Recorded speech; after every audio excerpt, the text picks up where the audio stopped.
Bom dia a todas as nossas escolas de anos iniciais.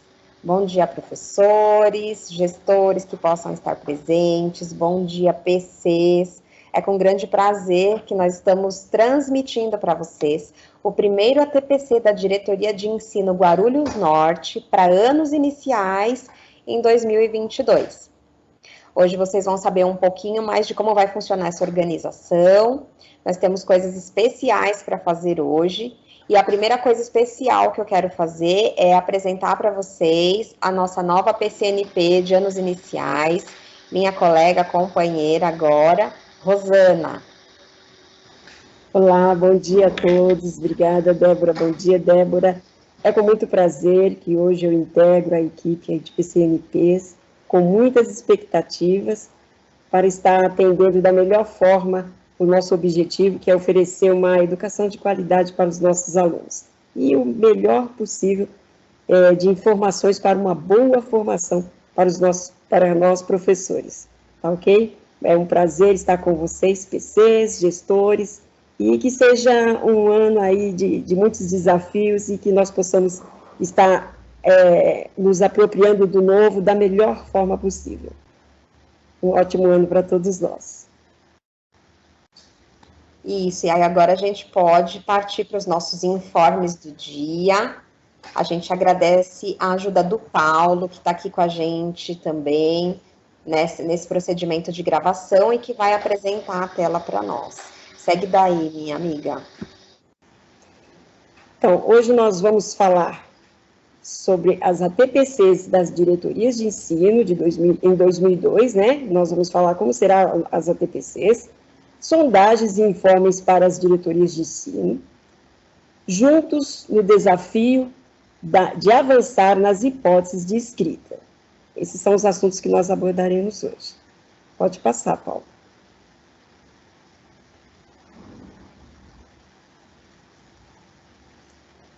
Objetivo do dia: informar situações de organização de ATPCs e documentos diagnósticos, oferecer suporte às intervenções sobre sistema de escrita a partir dos diagnósticos realizados.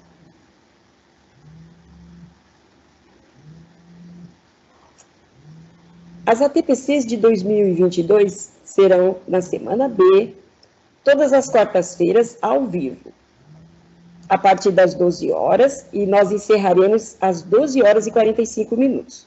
Hoje, excepcionalmente, por questões adversas, nós estamos fazendo por gravação, tá ok? Mas as próximas serão ao vivo, e essas formações estarão disponíveis com o vídeo gravado, tá ok? Pode passar, Paulo. Sondagem 2022. Permanecem as sondagens informadas via mapa. Então, aquele que nós digitamos no mapa classe oficial, ele permanece. E no período intermediário, que seria ao longo, né, tanto no desenvolvimento dos alunos que nós temos, que vocês já possuem, quanto aqueles que estão chegando, nós precisamos estar avaliando como é que está o andamento dos nossos alunos. Então, através das planilhas que vocês estarão preenchendo, vocês vão estar nos fornecendo as informações dos avanços dos alunos, tá ok? Pode passar para a próxima. E agora eu passo a palavra para você, né, Débora? É isso mesmo. Vamos lá. Hoje a gente está aqui iniciando o nosso ano, então a Rosana trouxe informações muito importantes, né?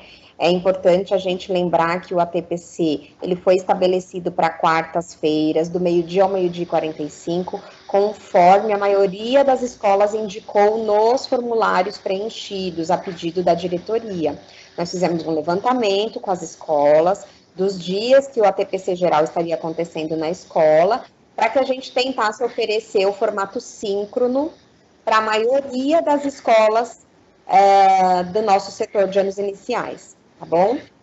As escolas que, porventura, estejam com horários diferentes do que em relação à quarta-feira, elas vão ter a gravação da TPC disponibilizado para para fazer no horário correto da escola, tá bom? Rô, eu vou pedir para você só fechar o seu microfone, porque senão eu fico me ouvindo aqui e eu me atrapalho. Então, o que é importante hoje? A gente vai falar sobre o momento que vocês estão enfrentando na escola agora, que é o momento de estar colhendo os diagnósticos, né? Fazendo essa coleta de informações para saber como as crianças estão chegando em 2022, como que elas estão se comportando, de onde a gente vai partir. Só que importante depois da gente ter esse diagnóstico, a gente ter uma direção para onde a gente vai. Então, essa é a nossa intenção de contribuir com as escolas hoje. Olhando para os nossos diagnósticos, o que é que a gente pode oferecer de melhor para essas crianças, sabendo que cada uma está numa etapa de aprendizagem, então cada uma vai ter uma demanda, uma necessidade específica. Então, a gente está aqui para dar esse suporte para os professores. E para a gente saber o que a gente faz com as etapas, é importante a gente resgatar também quais são as características das etapas, o que as crianças de cada etapa já entenderam sobre o sistema de escrita, para que a gente saiba também qual é o próximo passo a ser dado. Nós temos aí na tela 2 exemplos das primeiras hipóteses de escrita, que é a pré-silábica, no primeiro quadro, e a silábica sem valor, no quadro da direita. Então, o pré-silábico é a criança que ainda não faz uma exigência coerente em relação ao eixo quantitativo da palavra. Então, ela não faz escolha de quantas letras ela usa conforme a emissão sonora da palavra. Ela associa muitas vezes com a imagem que ela tem daquilo que está sendo falado. Então, por isso, uma criança pré-silábica é muito comum que ela escreva brigadeiro com menos letras do que ela escreve bolo, porque a imagem que ela tem dessas duas representações é que brigadeiro é algo pequeno e bolo é algo grande.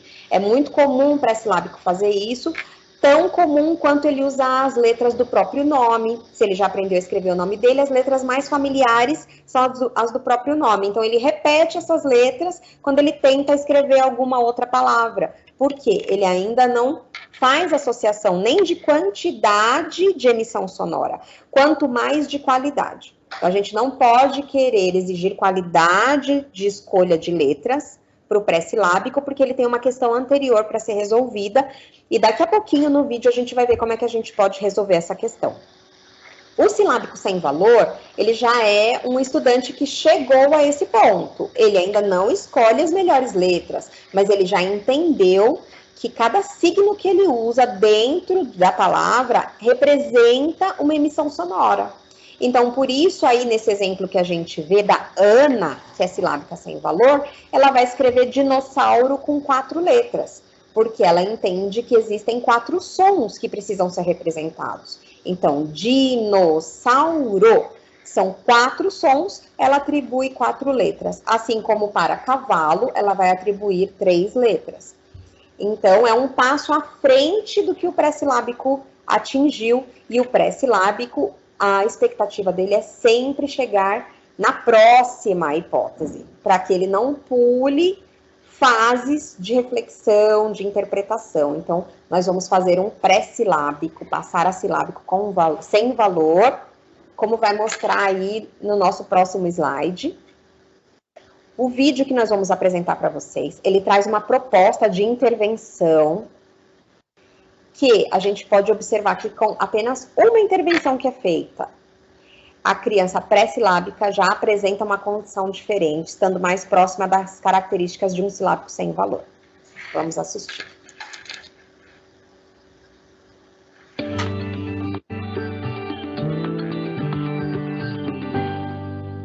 Para Ricardo, a questão de quais letras usar ainda não se coloca desta forma.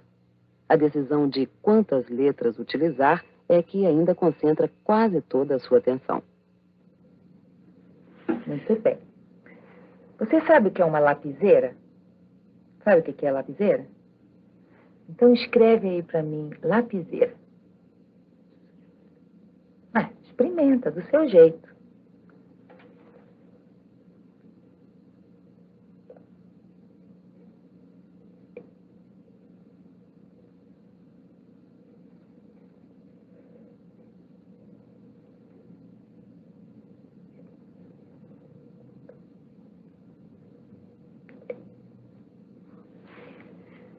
Agora lê apontando com o dedo. Lê. Lapiseira. Como? Lapiseira. Até onde vai o lá? Mostra pra mim aqui. Até onde? Põe aí na posição. Lá até aí? Lapiseira. Até onde? Agora aponta com o dedo. Não. Aqui, ó. Aponta com o lápis. Cada pedacinho. Fala. Lapiseira. E essa última que você deixou aí? E aí? Essas outras que você pôs? O que você quer fazer com elas? Tirar. Tirar? Então tira. Muito bem. Agora nós vamos escrever aluno.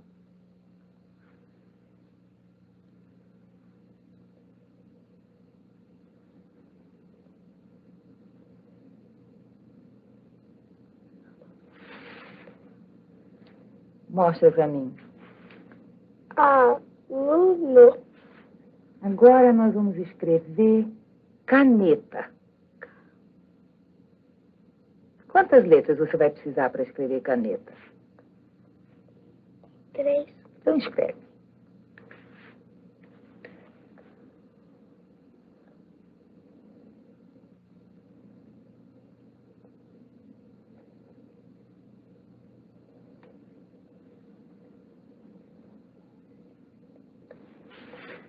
Lê aí para mim. Caneta. Muito bem. Agora escreve cola.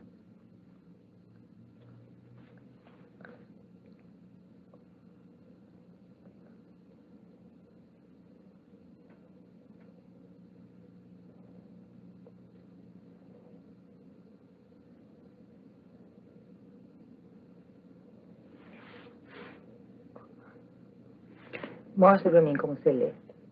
Cola.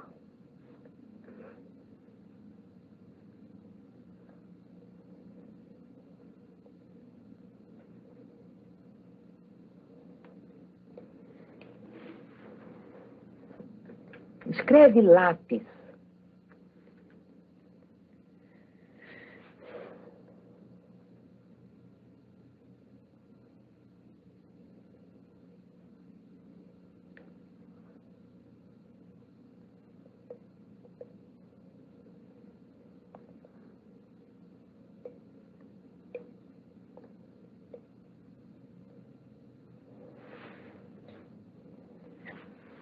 Lê. Lápis.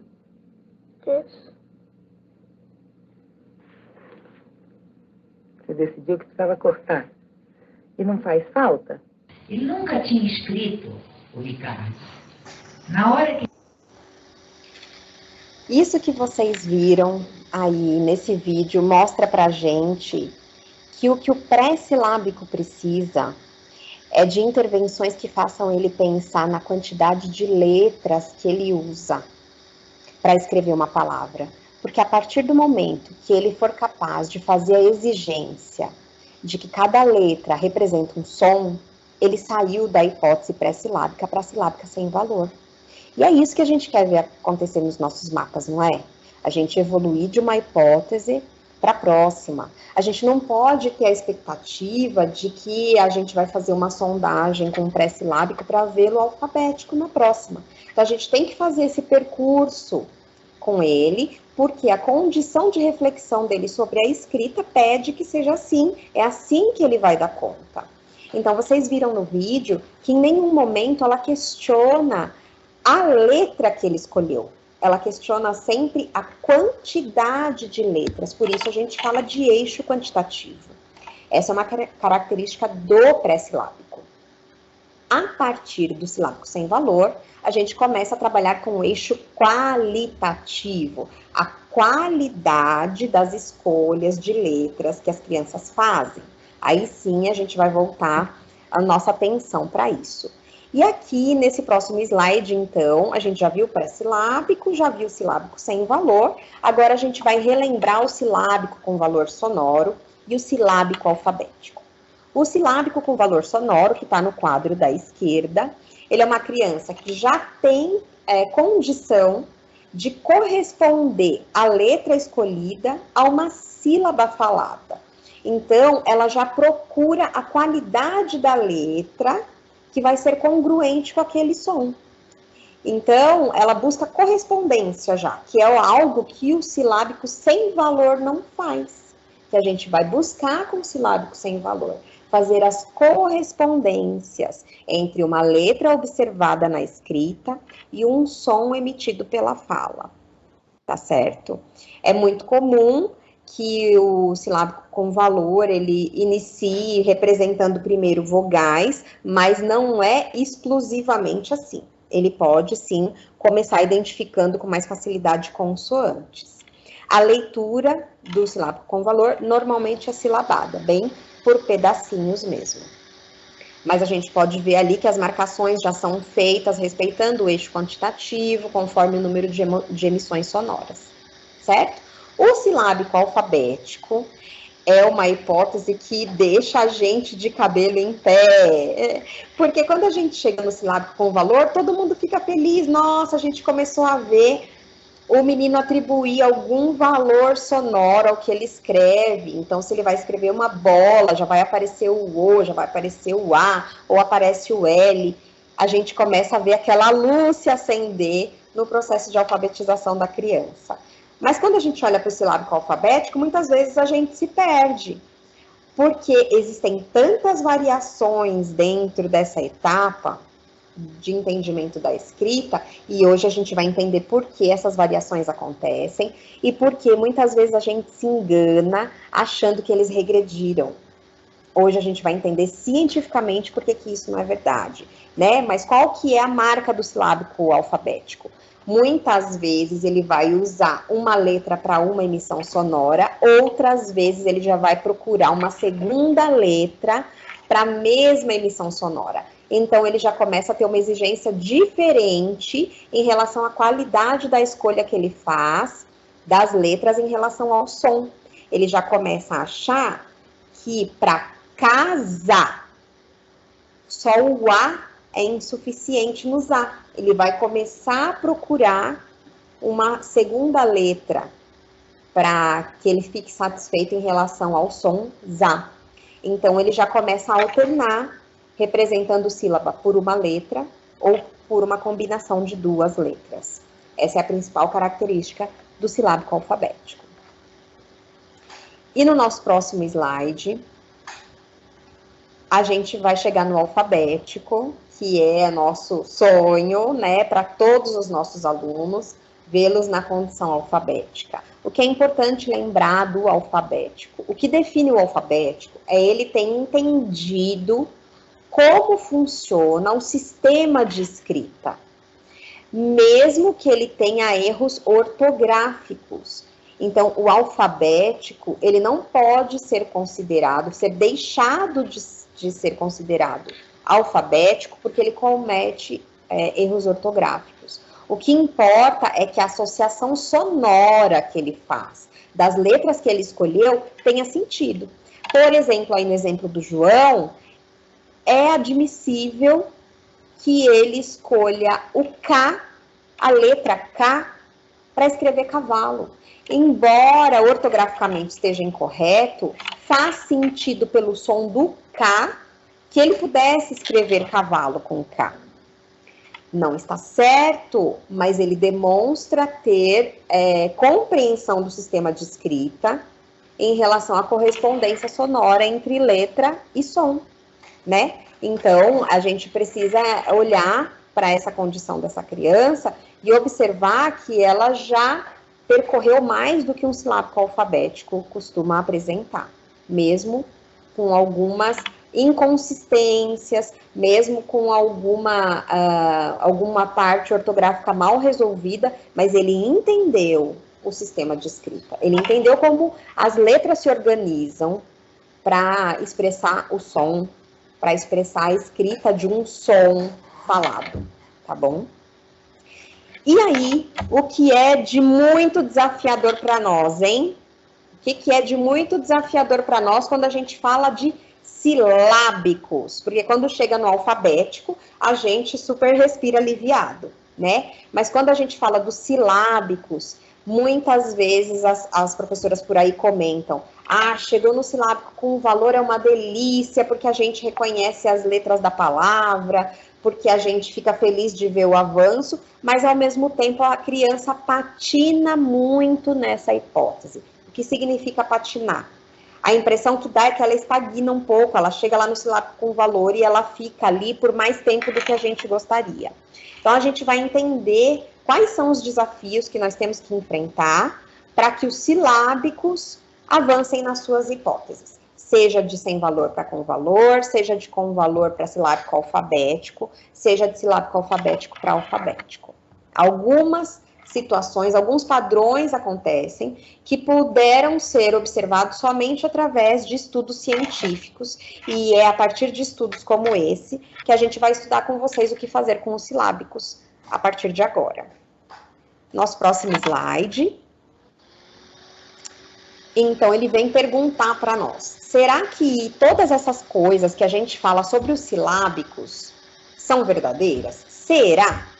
Será? Mas o quê, né? Será que realmente ele voltou a usar a letra do nome igual a um pré-silábico? Mas ele já usava a letra do nome dele lá quando ele era pré-silábico, agora que ele está silábico alfabético, ele voltou a usar? Como é que a gente pode entender isso?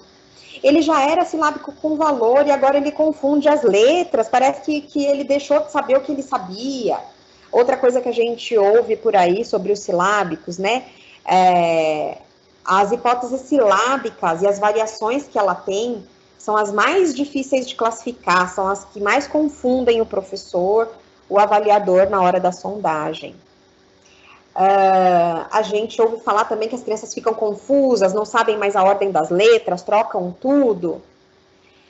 E a gente já ouviu falar por aí também que para resolver o problema dos silábicos, basta a gente perguntar para eles que letra está faltando. Será? E outra coisa, outra afirmação que existe por aí sobre os silábicos é que ele escreve a mesma palavra com letras diferentes no mesmo dia. Ah, eu não entendo o que acontece com esse menino, porque de manhã eu pedi para ele escrever sopa, ele escreveu de um jeito, à tarde ele escreveu de outro, então parece que ele não sabe mais o que ele está fazendo. Será?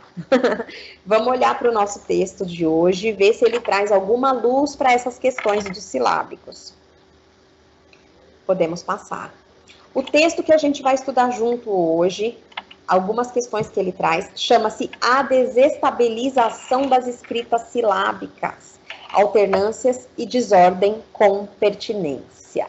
Então, aqui ele já dá uma dica para nós. Existem alternâncias, existem desordens, mas há pertinência.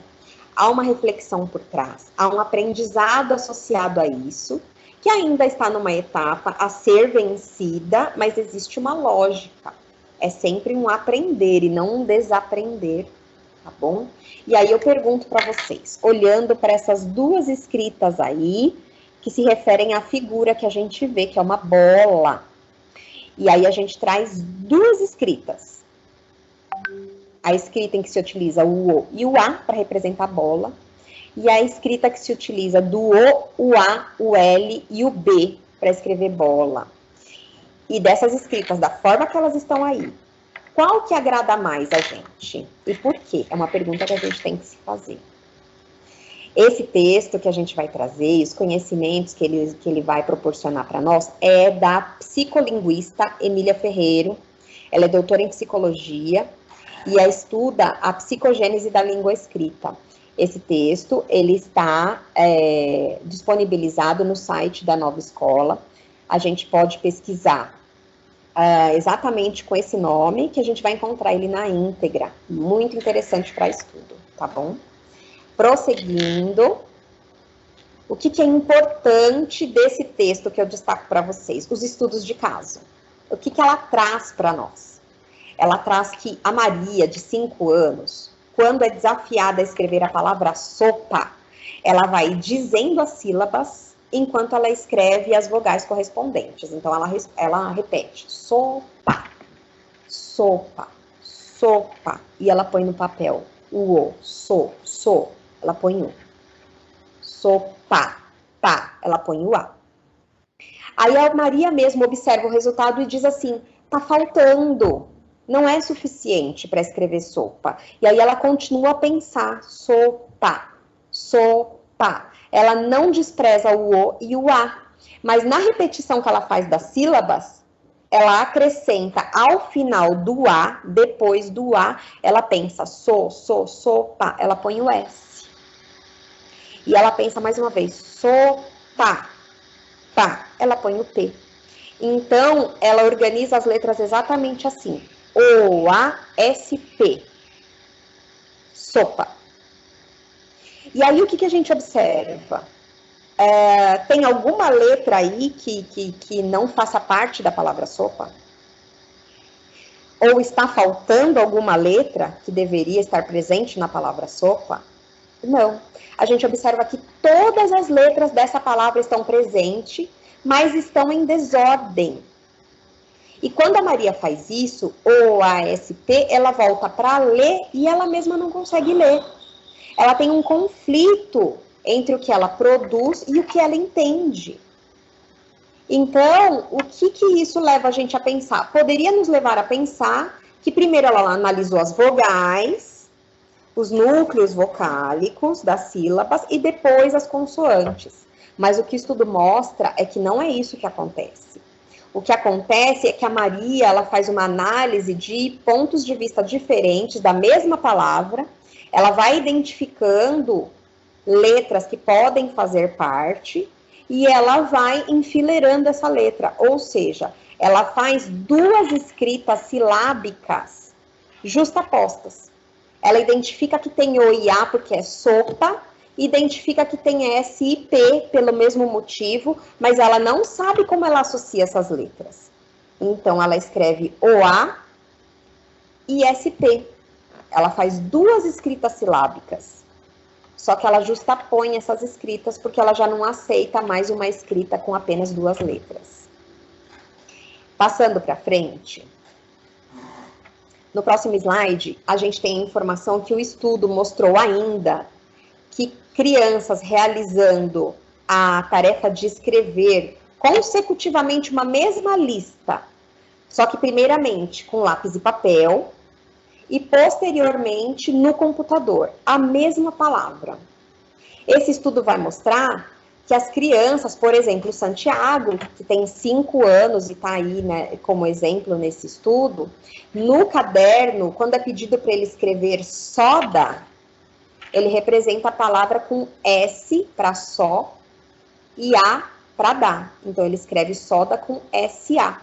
Mas quando é oferecido para ele um computador e, de novo, solicitado para que ele escreva soda, ele representa a palavra com OD. A mesma coisa acontece com salame. Quando é no papel, ele escreve com SAM. Salame. Mas quando ele vai para a tela, ele escreve ale. Salame. A-L-E. Então, o que está acontecendo aí? Apesar dele conhecer todas as letras de soda e de salame, ele não as coloca juntas. E isso, dentro do estudo científico, é chamado de alternâncias grafofônicas. Ele apesar de identificar todas as letras, ele não sabe como ele deve organizá-las para que elas formem juntas a palavra. Ele alterna. Ora ele usa umas, ora ele usa outras. E ele acredita que das duas formas vai estar escrito soda ou salame. Tá bom? É um fenômeno que acontece com os silábicos. Então, assim, aquela história de hoje o menino escreveu a mesma palavra de duas formas diferentes, acho que ele tá confuso, acho que ele não sabe. Muito pelo contrário, ele tá tentando saber mais. Só O e D para soda já não é mais suficiente. Ele sabe que tem que ter o S e o A também, só que ele não sabe como organizar isso numa mesma escrita. Então, ele produz duas escritas diferentes, usando as letras. Podemos seguir. O que é super importante da gente entender? Esse estudo traz para nós situações, esses mesmos fenômenos que podem acontecer com silábicos e que muitas vezes são os fenômenos que confundem a nós quando vamos analisar as escritas. Então, o que pode acontecer com um silábico quando ele ainda não dá conta de algum fonema que ele ouve e não sabe como representar na escrita? Ele vai encontrar algumas estratégias para dar conta dessa escrita. A primeira estratégia, que está aí no númerozinho 1, chama-se recheio gráfico. O que seria um recheio gráfico? Toda vez que ele se deparar com uma situação de conflito numa escrita de palavra, pode ser assim, duas vogais juntas, duas vogais iguais, que estejam na mesma palavra, como dá o exemplo aí de água. Um silábico, ele escreveria talvez A, para água, se ele conseguir perceber os dois As da palavra. Só que ele não aceita que a palavra seja escrita com duas letras iguais, lado a lado. O que ele faz? Ele encontra um recheio e coloca no meio da palavra. Aí, no caso, aconteceu isso na palavra água. Ele colocou o P, o A e o E como recheio dessa palavra, para que ele fique um pouco mais satisfeito com a escrita, porque só A e A, para ele, não é aceitável. Certo? A segunda situação que pode acontecer, o segundo fenômeno, além do recheio gráfico, é o coringa. O que seria o coringa? O coringa seria uma palavra, uma partícula que ele usa como recurso para um pedacinho que ele não sabe o que fazer. Esse coringa pode ser uma letra do nome dele, que ele use com constância. Então, mas quando ele era pré-silábico, ele usava só a letra do nome. Agora ele é silábico e está voltando a usar a letra do nome. É porque só a vogal ou só a consoante para ele está começando a não fazer sentido. Mas ele não sabe o que colocar. E como ele não sabe o que colocar, ele muitas vezes, de forma até inconsciente, ele elege uma representação que vai ser um coringa, que vai funcionar em vários fonemas que ele não souber representar. E aí ele começa a colocar esse coringa no meio das palavras, tá bom?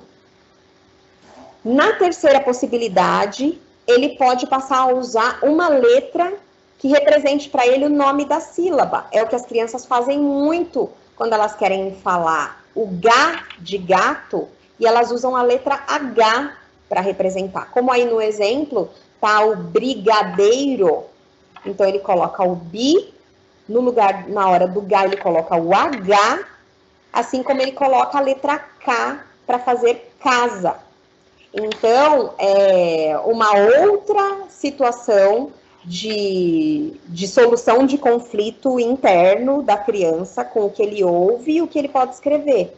Ele vai arrumando situações para resolver esses problemas de escrita que ele identifica. Então, por isso, a escrita silábica pode nos confundir tanto. A gente pode olhar, por exemplo, aí, quando a gente está falando do coringa, que a criança desafiada a escrever caqui, ela não sabia como fazer o K. Ela sabia que tinha A, mas A sozinho é só A. Então, como eu faço K? Ela não sabia o que colocar, ela colocou o B como um coringa aí, para tentar fazer K. Assim como o que, ela não conseguiu identificar como solucionar, para ela o que mais se aproximava aí para que o I fizesse que é o C. Então, isso são coringas que a criança vai usando para solucionar os conflitos de escrita que ela encontra. E aí, agora a gente entendeu que eles sabem alguma coisa, que eles estão tentando resolver questões que eles ainda não resolveram. Mas o que a gente faz com isso? Como a gente pode ajudá-los a avançar? O que o texto traz como estudo para nós é que as situações didáticas muito adequadas para essa fase é a escrita de listas de palavras dissílabas. A gente pode começar a desafiar esses silábicos com dissílabos e usando letras móveis, numa formação de duplas com hipóteses próximas. Então, um silábico sem valor com um silábico com valor, um pré-silábico com silábico com valor, né? Um silábico com valor com um silábico alfabético. São crianças ou 2 silábicos com valor. São crianças que podem se ajudar na hora da reflexão. E aí, você colocando esse desafio dos dissílabos, eles vão ser desafiados por quê? Porque normalmente eles já não vão aceitar que nos dissílabos as palavras sejam representadas apenas por 2 letras. Eles vão começar a procurar outra letra para compor a palavra. E nessa busca, eles vão começar a discutir entre eles a qualidade da letra que se escolhe. E isso pode ser um caminho certeiro para o avanço dos silábicos aí, né? Então, o que a gente tem que lembrar, como o slide mostra para a gente, que eles apresentam um bom problema para quem já escreve segundo a hipótese silábica. Essa situação dos dissílabos são problemas de boa reflexão para que as crianças busquem uma alternativa de escrita, seja com vogais, seja com consoantes pertinentes. Não importa em que situação as crianças estejam, mas pensar sobre os dissílabos vai desafiá-las a pensar numa outra letra para compor aquele som, tá bom? E aí a gente pode esperar, né, que a gente tenha contribuído com vocês nessa jornada de ajudar as crianças a saírem de uma etapa de escrita para outra. Assim como a gente viu que um pré-silábico, às vezes, com uma intervenção certa para a hipótese que ele está, ele pode se tornar um silábico sem valor dentro de uma única atividade. A gente também pode experimentar o que os nossos silábicos vão nos apresentar quando a gente fizer esse tipo de desafio para eles e observar se isso não nos ajuda a avançar no mapa com um pouco mais de consistência que a gente gostaria. Eu espero que essas questões desse texto que a gente escolheu e desse vídeo que a gente escolheu tragam para vocês mais clareza, mais alternativas para o trabalho e que ajude a gente a seguir e a avançar na aprendizagem das nossas crianças. A gente está deixando aí na tela para vocês as referências bibliográficas. Eu queria só saber da Rosana, antes da gente esgotar o nosso tempo, aí que falta assim, uns 3 minutinhos só, se ela quer completar alguma coisa do que foi falado, se ela quer fazer um destaque dentro do conteúdo que a gente apresentou para vocês, e já desejando que todos façam um excelente trabalho a partir dessa nossa formação. Rô, o que você pode trazer de contribuição para nós também? Então, Débora, como você falou, né, são várias observações e quanto é importante as intervenções, né? É interessante quando você fala, o aluno de pré-silábico, ele pode sair numa intervenção ali, no momento que está com o professor, ele já abandona aquela questão, né? E ele já passa a ser mais seleto. E nós, como professores, pode pensar, que isso, né? Tá de brincadeira. Não, é verdade. Por quê? Você está fazendo a intervenção pontual ali com ele. Essas abordagens, elas são muito importantes para que nós, professores, olhem a importância que nós temos nas intervenções. E, principalmente, saber o que o nosso aluno já sabe. Então, esse valor do saber do aluno, mesmo que seja dentro da concepção dele, nós sabemos interpretar essa concepção e fazemos as intervenções pontuais, é fundamental para que ele avance e, com certeza, ele vai avançar e vamos tocar aí. Valeu, Débora, parabéns pela apresentação. Eu queria agradecer muito a presença da Rosana, que encarou aqui hoje meio, né, no susto comigo esse ATPC, que a gente não podia deixar as nossas escolas na mão, apesar do calendário apertado, tem um monte de formações acontecendo aqui na diretoria, outras formações acontecendo lá na EFAP, e a gente está um pouquinho atrapalhado com o nosso calendário, mas a gente não abre mão de cumprir o nosso compromisso com a escola, que é trazer um suporte, quer trazer uma direção, quer apoiar, e a gente já aproveita, e no nosso último slide vocês viram, a gente deixou os telefones, a gente aproveita para se colocar à disposição. Às vezes a gente não consegue responder tudo num tempo imediato, mas a gente vai solucionando sim, conforme vocês nos procurem. Se precisar, pode ligar. Se não, a gente tem o grupos de PCs, de anos iniciais, onde as pessoas podem falar conosco diretamente pelo WhatsApp. Fiquem à vontade, nos procurem, no que a gente puder ajudar, a gente vai ajudar. O que a gente deixa de dica é que em relação a sistemas, sempre que vier um documento falando de cadastros de sede, ou de avaliações feitas através de sistemas informatizados, sempre vai vir a indicação de um canal para dúvidas. Por quê? Porque o desenvolvimento de sistemas não é feito pelo núcleo pedagógico. Muitas vezes as pessoas não sabem como resolver um problema de sistema e tem uma expectativa tão grande que o núcleo pedagógico pode ajudar, a gente fica com o coração partido porque a gente não consegue, né? A gente acaba experimentando o sistema da mesma forma que vocês, conhecendo as ferramentas dos sistemas, dos cadastros, a gente não domina a programação desse sistema, então a gente não consegue dar solução para isso. Mas em relação às questões pedagógicas, em relação aos encaminhamentos de sala de aula, em relação à utilização dos materiais, nós estamos aqui full time para ajudar vocês naquilo que vocês precisarem. Deixo meu abraço, meu agradecimento e meu desejo de ter contribuído com o trabalho de vocês e com o avanço das nossas aprendizagens. Obrigada, Rô, um ótimo dia para você, obrigada, Paulo, pelo apoio e até a nossa próxima formação. Ah, sem esquecer que vai um link de formulário para vocês preencherem também, para a gente fazer a verificação aí da relevância do nosso conteúdo. Muito obrigada e até a próxima. Tchau, tchau.